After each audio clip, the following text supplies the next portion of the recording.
नमस्कार, आपके साथ मैं हूं सबीना तामंग देशमुख। नंबर 1 चैनल के नंबर 1 शो कच्चा चिट्ठा में आप सभी का स्वागत है।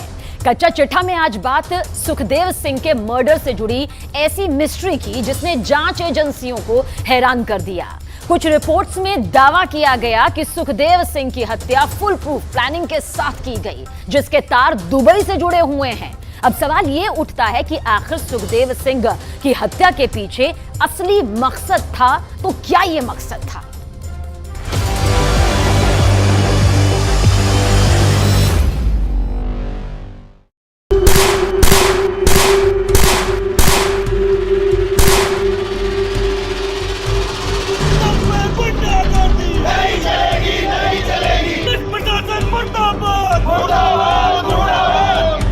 शेर को गीदड़ों ने मारा है।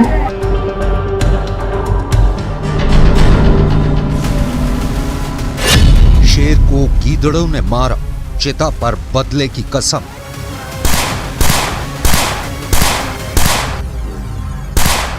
श्री राष्ट्रीय राजपूत करणी सेना के राष्ट्रीय अध्यक्ष सुखदेव सिंह गोगामेडी का अंतिम संस्कार हो गया है। जलती चिता के इर्द गिर्द मौजूद करणी सेना के वफादारों ने कसम खाई है कि सुखदेव की हत्या से जुड़ी एक साजिश को बेनकाब किया जाएगा और पता लगाया जाएगा कि सुखदेव की हत्या के पीछे कौन कौन लोग हैं। सुखदेव की हत्याकांड से जुड़े अभी 4 नाम सामने आए हैं, लेकिन कयास लगाए जा रहे हैं कि सुखदेव की हत्या के पीछे बहुत बड़ी साजिश भी हो सकती है।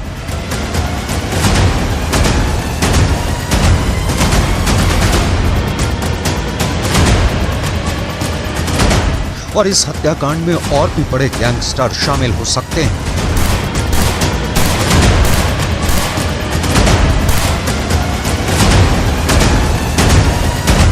पचास घंटे से ज्यादा का वक्त बीत चुका है, लेकिन अभी तक ना तो हत्यारे पकड़ में आए हैं और ना ही हत्या का असली और सही मकसद का पता चल पाया है।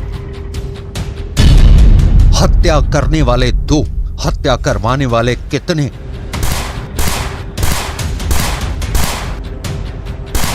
पांच दिसंबर 2023 को दोपहर करीब 1:45 पर सुखदेव सिंह गोगामेडी अपने घर के सोफे पर बैठे दोनों हत्यारों से बात कर रहे थे।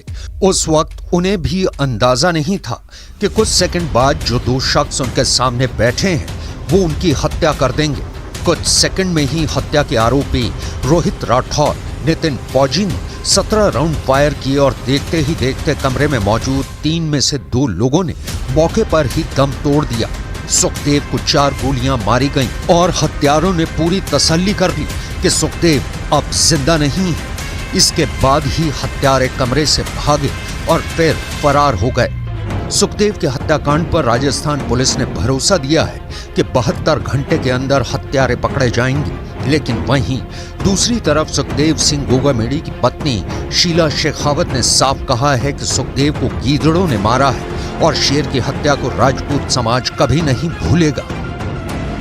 एक शेर को गीदड़ों ने मिलके मारा है और मैं पूरी मतलब सरकार से यही उम्मीद है कि आप ज़्यादा से ज़्यादा इन लोगों को पकड़ के ऐसा न्याय दें, ऐसा एनकाउंटर करें कि दुनिया याद रखे।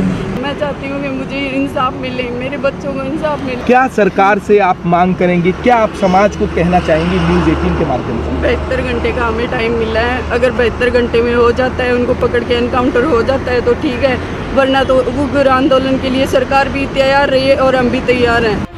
सुखदेव सिंह गोगामेडी के अंतिम संस्कार में उमड़ी भीड़ ने साबित कर दिया है कि इस हत्याकांड की आग आसानी से नहीं बुझेगी। राजस्थान, यूपी, हरियाणा, मध्य प्रदेश और पंजाब तक फैली इस हत्याकांड की जड़ें राजपूत समाज को आग बबूला कर चुकी हैं। अंतिम संस्कार में मौजूद हत्यारों को फांसी दो के नारे ये बताने के लिए काफी हैं कि राजस्थान की नई सरकार का सबसे बड़ा इम्तिहान होने जा रहा है।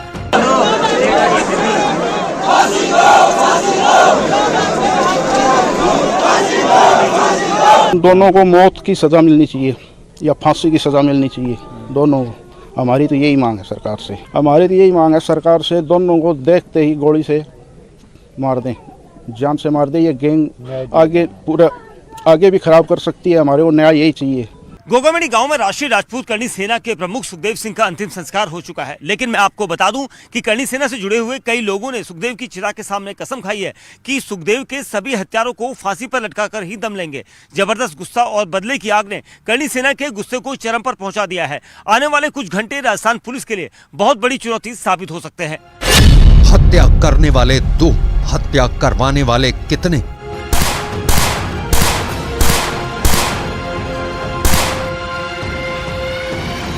सुखदेव हत्याकांड में कई चौंकाने वाले खुलासे हो रहे हैं। कुछ खबरों में दावा किया गया है कि हत्याकांड में 3 दिसंबर से लेकर 5 दिसंबर का टारगेट रखा गया था, क्योंकि हत्या करने वाले और हत्या करवाने वाले दोनों को पता था कि 3 दिसंबर से 5 दिसंबर के बीच सुखदेव सिंह गोगामेड़ी की सुरक्षा बेहद कमजोर होगी और इसी का फायदा हत्यारों ने उठाया है।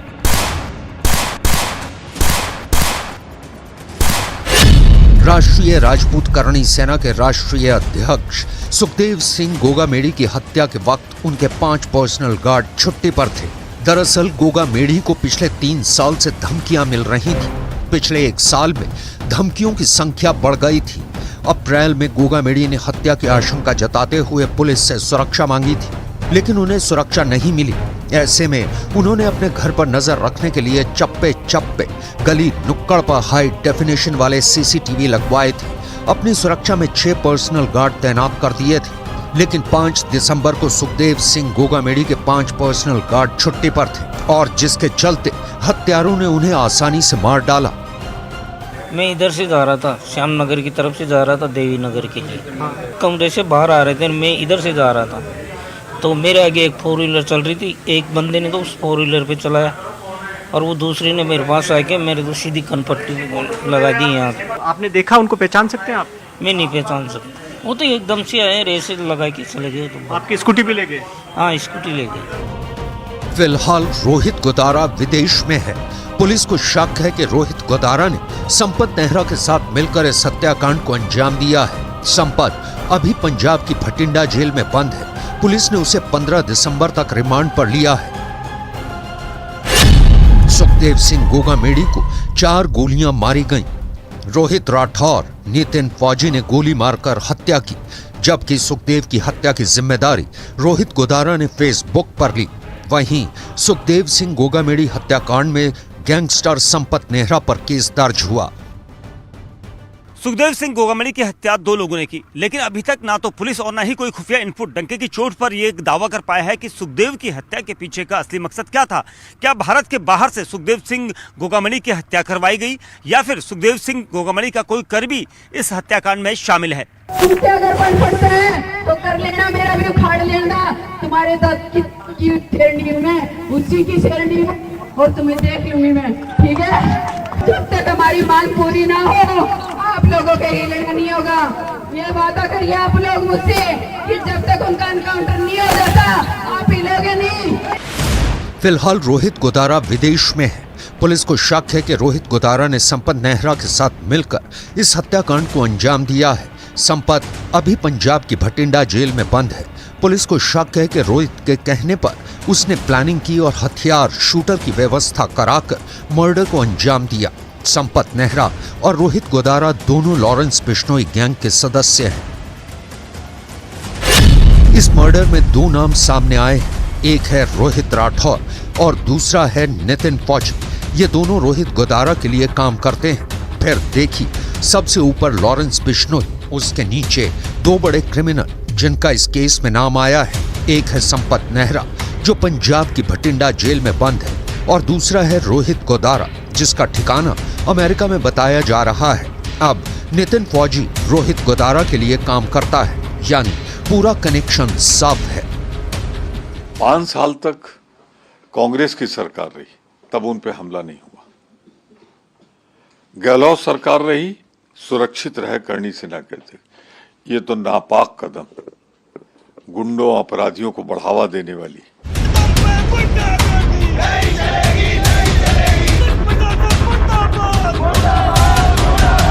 राजस्थान में पिछले 2 दिन राजपूत समाज के नेता सुखदेव सिंह गोगामेड़ी की हत्या को लेकर जमकर बवाल हुआ। श्याम नगर के थानेदार समेत 3 पुलिस वालों को सस्पेंड कर दिया गया है। साथ ही 72 घंटे में हमलावरों को गिरफ्तार करने का आश्वासन दिया गया है। सुखदेव सिंह गोगामेडी की पत्नी शीला शेखावत के जरिए राजपूत समाज के नेताओं ने साफ संदेश सरकारी अफसरों तक पहुंचाया है। यदि समझौता वार्ता में जिन बातों पर सहमति बनी है वो पूरी नहीं होती हैं, तो फिर से सड़कों पर उतरेंगे।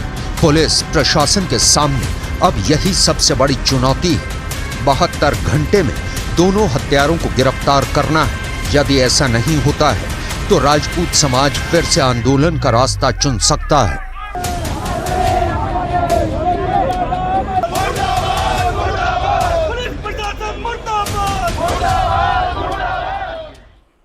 और इस वक्त पाकिस्तान में आतंकी संगठनों की मीटिंग पर मीटिंग हो रही है। आतंकी आकाओं ने फरमान जारी किया कि उनका कोई भी साथी मस्जिद में नमाज नहीं पढ़ेगा, क्योंकि जिस तरह आतंकी हंजला मारा गया उनकी भी हत्या हो सकती है।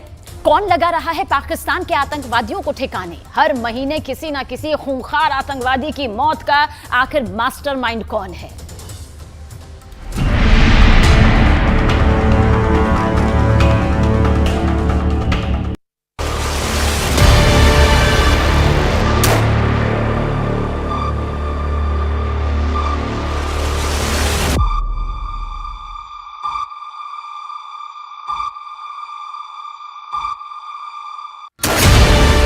पाकिस्तान के टेरर वर्ल्ड में हाहाकार। आतंकवादियों के हेडक्वार्टर से आया नया फरमान। मस्जिदों में नमाज नहीं पढ़ेंगे आतंकवादी। मस्जिदों में छिपे हैं आतंकवादियों के दुश्मन। पाकिस्तान के हर गली मोहल्ले में खौफ भर गया है। AK-76 धारी, AK-47 धारी बम गोला बारूद से खेलने वाले आतंकवादी अब खून के आंसू रो रहे हैं। चुन चुनकर कब्रिस्तान में सुलाए जा रहे हैं। दिन दहाड़े कहीं भी किसी भी वक्त किसी भी आतंकवादी सरगना की गोलियों से छलनी लाश मिल सकती है। किसी एक शहर में नहीं, रावलपिंडी, कराची, इस्लामाबाद, फैसलाबाद, पेशावर, लाहौर, जलालाबाद, जिधर देखिए भगदड़ मची है। आवाम के बीच नहीं, आतंकवादियों के आकाओं के बीच। आतंकी संगठन कोई भी हो, आतंकी सरगना कोई भी हो, सबके हलक सूख रहे हैं। कोई और देश नहीं, कोई और खुफिया एजेंसी नहीं, बल्कि पाकिस्तान में बैठे आतंकियों के सरगनाओं ने ही कबूल कर लिया है कि उनकी गर्दन किसी भी वक्त कलम की जा सकती है। कौन ठिकाने लगा रहा है पाकिस्तान में आतंकवादियों को? किसके इशारे पर चल रही है पाकिस्तान में आतंकवादियों की मौत की फैक्ट्री? क्यों पाकिस्तान में आतंकवादियों को ISI चाह कर भी नहीं बचा पा रही? किसने ली है पाकिस्तान के आतंकवादियों को मारने की सुपारी? कौन है आतंकवादियों का सुपारी किलर?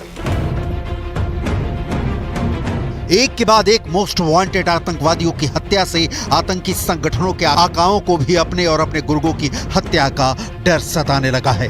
पाकिस्तान के कई आतंकी संगठनों ने अपने आतंकियों को मस्जिद में जाकर नमाज नहीं पढ़ने की हिदायत दी है। आतंकवादियों से कहा गया है कि किसी भी मस्जिद में किसी भी समय नमाज अदा करने ना जाएं, क्योंकि मस्जिद में भी अज्ञात बंदूकधारी उन्हें अपना निशाना बना रहे हैं। सुबह की नमाज भी अपने घर पर ही अदा करनी चाहिए। जलसा और निकाह पार्टी में भी नहीं जाना चाहिए। यह हकीकत है पाकिस्तान के आतंकवादियों की। खुद के ठिकाने पर महफूज नहीं और दुनिया भर में अपना राज कायम करने के लिए मरे जा रहे हैं। अपनी जान तो बचा नहीं पा रहे, दुनिया पर हुकूमत करेंगी। कुछ आंकड़े देखिए, पाकिस्तान में कैसे आतंकवादियों की बेमौत वाली मौत हो रही है। इसी दिसंबर महीने में पाकिस्तान में 2 आतंकवादियों की हत्या हो गई। पहला मोस्ट वांटेड आतंकी लश्कर-ए-तैयबा का सदस्य अदनान अहमद उर्फ हंजला अदनान था। लश्कर आतंकी अदनान अहमद की कराची में गोली मारकर हत्या कर दी गई। हंजला 2016 में पंपोर में CRPF काफिले पर हमले का मास्टरमाइंड था। इस हमले में 8 जवान शहीद हुए थे, जबकि 22 जवान जख्मी हुए थे। हंजला ने साल 2015 में जम्मू के उधमपुर में बीएसएफ काफिले पर हमला करवाया था। इस हमले में 2 बीएसएफ के जवान शहीद हुए थे, जबकि बीएसएफ के 13 जवान जख्मी हुए थे। ऐसे आतंकी के मारे जाने पर पाकिस्तान में मातम पसरा है। पाकिस्तान की आतंक परस्ती की डिटेल आपको आगे दिखाएंगे। अभी मारे गए आतंकियों की अपराध कथा। दूसरा आतंकी जो दिसंबर यानी इसी महीने मारा गया, उसका नाम है अहले सुन्नत वल जमात नाम के आतंकी संगठन का सदस्य बिलाल मुर्शिद। आतंकी बिलाल मुर्शिद को भी किसी अज्ञात बंदूकधारी ने कराची में गोली मार दी। एक के बाद एक आतंकियों की हत्या से पाकिस्तान के आतंकी संगठनों में खलबली मच गई है। इस साल मारे गए आतंकियों की पूरी फहरिस्त आपकी स्क्रीन पर है। नवंबर 2023 लश्कर के आतंकी अकरम गाजी की हत्या। अक्टूबर 2023 आतंकी शाहिद लतीफ की हत्या। सितंबर 2023 लश्कर के रियाज अहमद उर्फ अबू कासिम की हत्या। फरवरी 2023 हिजबुल के आतंकी बशीर अहमद पीर की हत्या। फरवरी 2023 अल-बद्र के पूर्व कमांडर सैयद खालिद रजा की हत्या। मार्च 2023 आतंकवादी सैयद नूर शालोबर की हत्या। खून का सौदा करने वाले खून से लथपथ किसी सड़क किनारे मरे मिल रहे हैं। बंदूक की नली से पाकिस्तान की जनता को अपने तलवे के नीचे रखने वाले आतंकवादियों को समझ नहीं आ रहा है कि उनकी जान का प्यासा ये नया दुश्मन कौन है। आर्मी हेडक्वार्टर रावलपिंडी और इस्लामाबाद से डायरेक्ट कनेक्ट होने के बावजूद आतंकवादियों का माथा चकरा गया है कि उन्हें मार कौन रहा है। पाकिस्तान के आतंकवादियों का सुपारी किलर कौन? नतीजा है कि पाकिस्तान में बाहर नहीं निकलने की पाबंदी के चलते आतंकवादी नाराज हो गए हैं। पाकिस्तान में 24 घंटे में आग लगने के 3 बड़े हादसे हुए हैं और पुलिस की शुरुआती जांच में आशंका जताई जा रही है कि यह आतंकियों की करतूत हो सकती है। आग की तीनों ही घटनाओं में पुलिस को साजिश की बू आ रही है। माना जा रहा है कि एक के बाद एक अपने साथियों की हत्या और खुद पर बाहर नहीं निकलने की पाबंदियों के चलते आतंकवादी पाकिस्तानी सेना से नाराज हैं और अपना गुस्सा इस तरह हादसों की शक्ल में बाहर निकाल रहे हैं। इन आतंकवादियों को खुद की रक्षा के लिए पाकिस्तानी सेना चाहिए।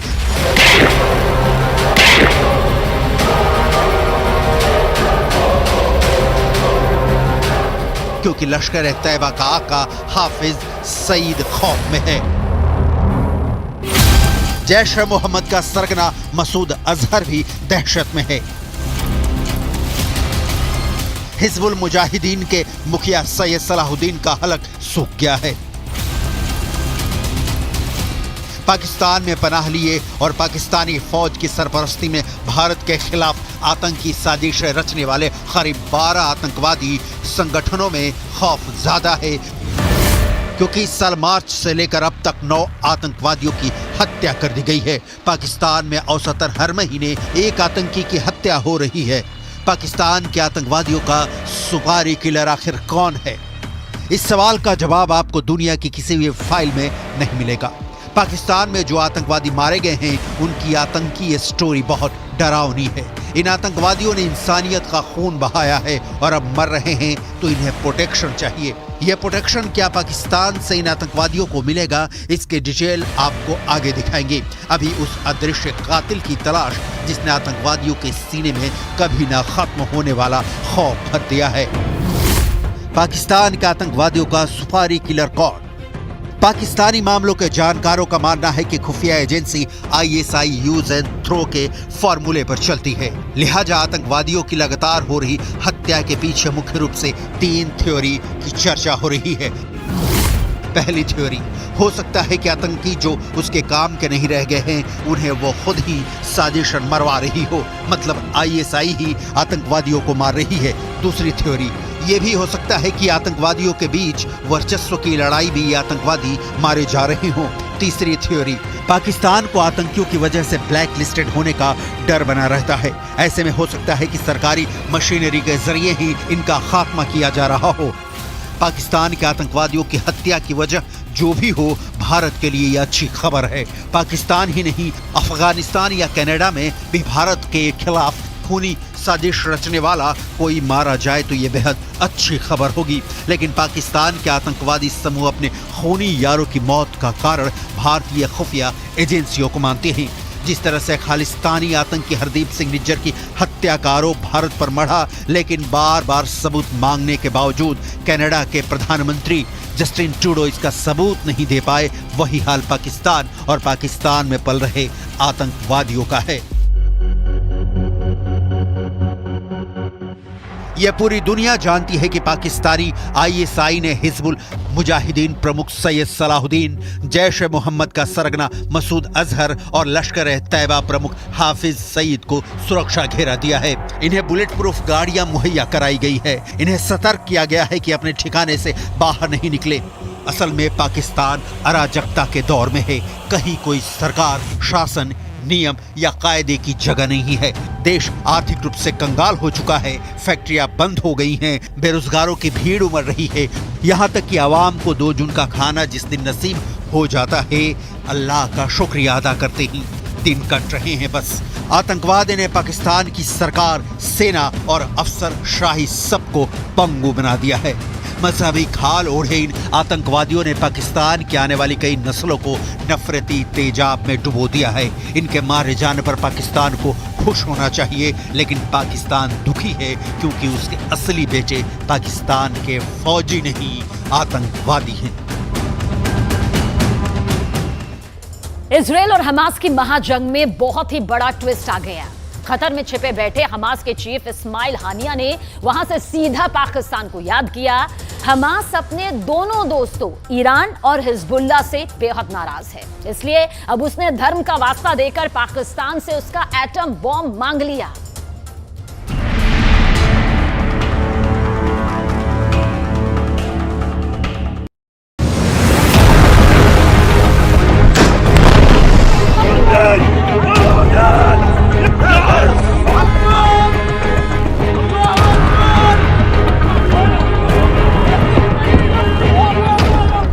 इजराइल में घुसकर 1200 लोगों को मौत के घाट उतारने वाले हमास ने मदद मांगी है। इजराइल से करीब 250 लोगों को उठाकर अपने साथ ले जाने वाले हमास को साथ की दरकार है। इजराइल में घुसकर दिन दहाड़े बीच सड़क पर सरेआम हत्या करने वाले हमास को उसके लिए इजराइल से लड़ने वाला एक दोस्त चाहिए। हमास ने सीधे सीधे मदद मांग भी ली है पाकिस्तान से।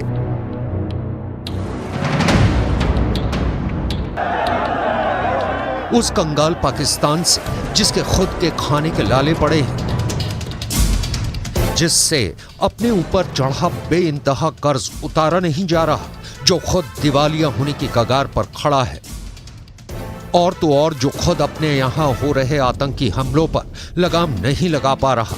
ऐसे कमजोर और खस्ता हाल पाकिस्तान में हमास को अपना मददगार नजर आ रहा है। खुद हमास के सबसे बड़े नेता, उसके चीफ इस्माइल हानिया ने पाकिस्तान से गुहार लगाई है। पाकिस्तान की राजधानी इस्लामाबाद में हुए एक कार्यक्रम में वीडियो कॉन्फ्रेंसिंग के जरिए जुड़े इस्माइल हानिया ने पाकिस्तान की मदद पाने के लिए उसके लिए ऐसी बड़ी बड़ी बातें बोली, उसकी तारीफ में इतने कसीदे पढ़े कि पाकिस्तान को चने के झाड़ पर चढ़ा दिया। हानिया ने कहा कि पाकिस्तान एक बहादुर और ताकतवर देश है, वो मुजाहिदीनों यानी जिहाद करने वालों की जमीन है, मगर इसके बाद तो हद ही हो गई। हानिया ने कह दिया कि अगर पाकिस्तान इजराइल के सामने खड़ा हो जाए तो इजराइल की इतनी हिम्मत नहीं कि वो गाजा पर हमले करता रहे। पाकिस्तान की धमकी के आगे इजराइल अपने घुटने टेक देगा।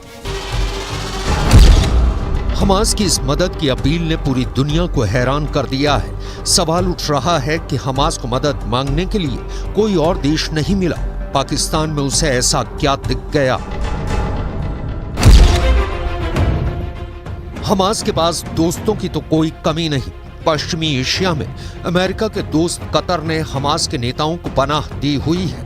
इस्माइल हानिया भी वहां इस्माइल की नजर से दूर बिल्कुल सुरक्षित रह रहा है। नेटो देश तुर्की हमास के लड़ाकों को फिलिस्तीन की आजादी के लिए लड़ रहे स्वतंत्रता सेनानी बता रहा है। हमास के सर पर ईरान हाथ रखकर बैठा है। उसे ईरान से हथियार, पैसा और ट्रेनिंग सब कुछ मिलता है। रूस की भी हमास के साथ पक्की दोस्ती और पूरी हमदर्दी है। ऐसे में जब इतने ताकतवर देश हमास के साथ हैं, तो फिर क्या मजबूरी हो गई कि हमास को पाकिस्तान से मदद मांगनी पड़ी?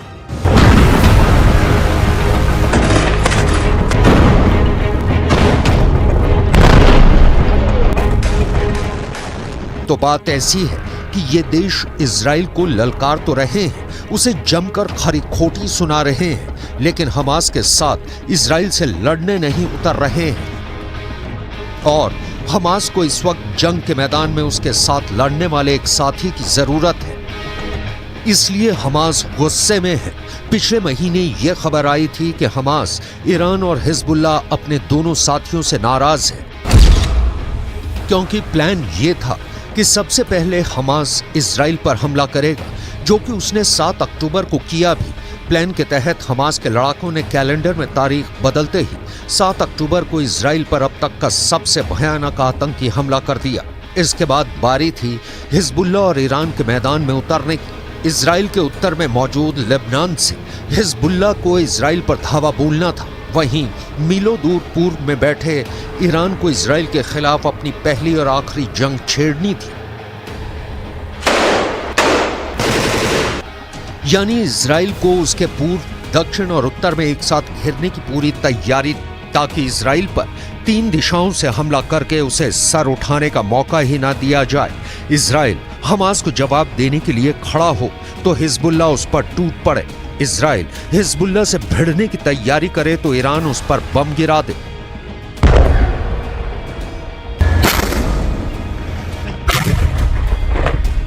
ये बहुत ही सोच समझकर बनाया गया फुल प्रूफ प्लान था, क्योंकि हमास से लड़ना इजराइल के लिए बाएं हाथ का खेल है।